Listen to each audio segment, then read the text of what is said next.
सभी बहुजन साथियों को जय भीम। आज मान्यवर काशीराम का परिनिर्वाण दिवस है। एक बार पुनः सबको जय भीम, जय संविधान।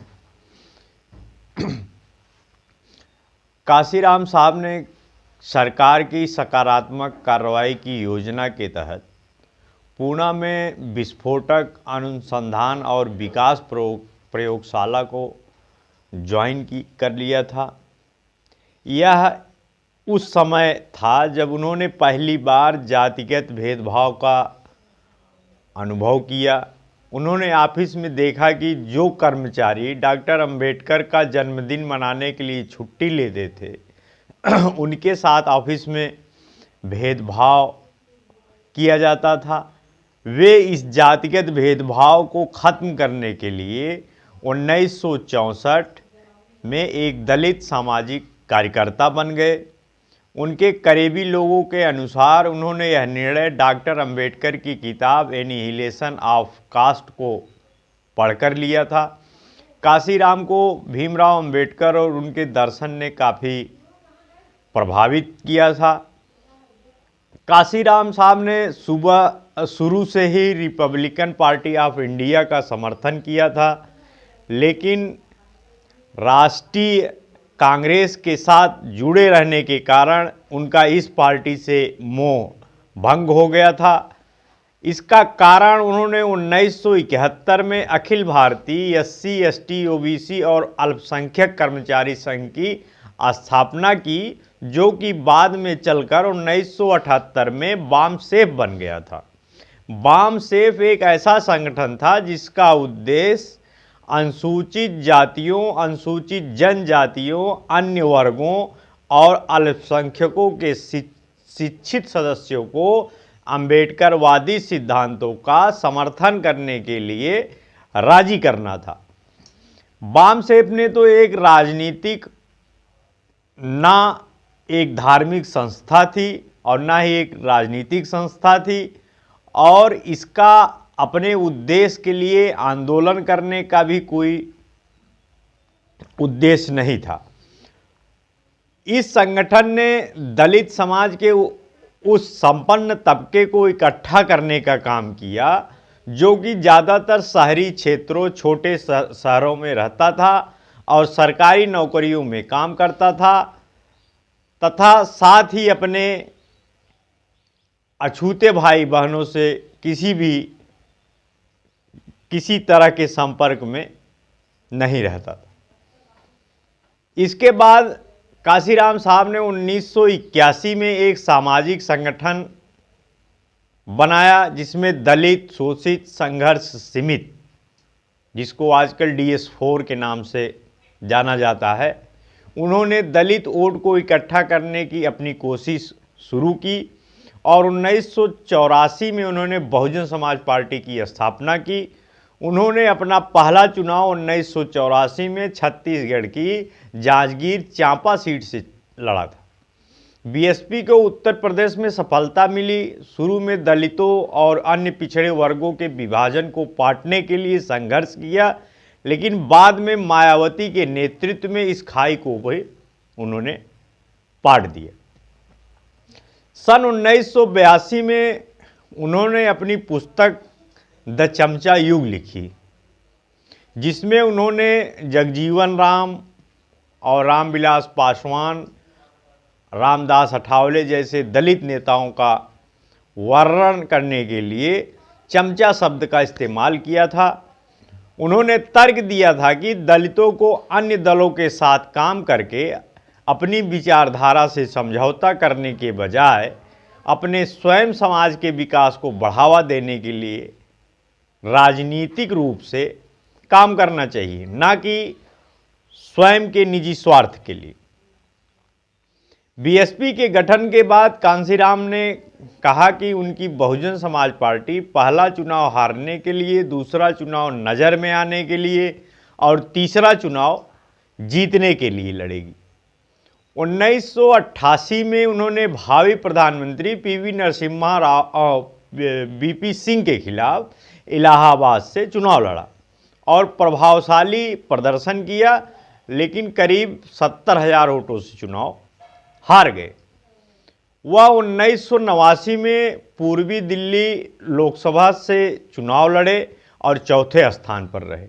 सन 1991 में कांशीराम और मुलायम सिंह यादव ने गठबंधन किया और कांशीराम ने इटावा से चुनाव लड़ने का फैसला लिया। कांशीराम ने अपने निकटतम भाजपा प्रतिद्वंदी को करीब 20,000 मतों से हराया और पहली बार लोकसभा में प्रवेश किया। इसके बाद कांशीराम ने 1996 में होशियारपुर से 11वीं लोकसभा का चुनाव जीता और दूसरी बार लोकसभा पहुंचे। अपने खराब स्वास्थ्य के कारण उन्होंने 2001 में सार्वजनिक रूप से मायावती को अपना उत्तराधिकारी घोषित किया था। बौद्ध धर्म ग्रहण करने की उनकी मंशा थी। सन 2002 में कांशीराम जी ने 14 अक्टूबर 2006 को डॉक्टर अंबेडकर के धर्म परिवर्तन की 50वीं वर्षगांठ के मौके पर बौद्ध धर्म ग्रहण करने की अपनी मंशा की घोषणा की थी। कांशीराम जी की मंशा थी कि उनके साथ उनके 5 करोड़ समर्थक भी इसी समय धर्म परिवर्तन करें।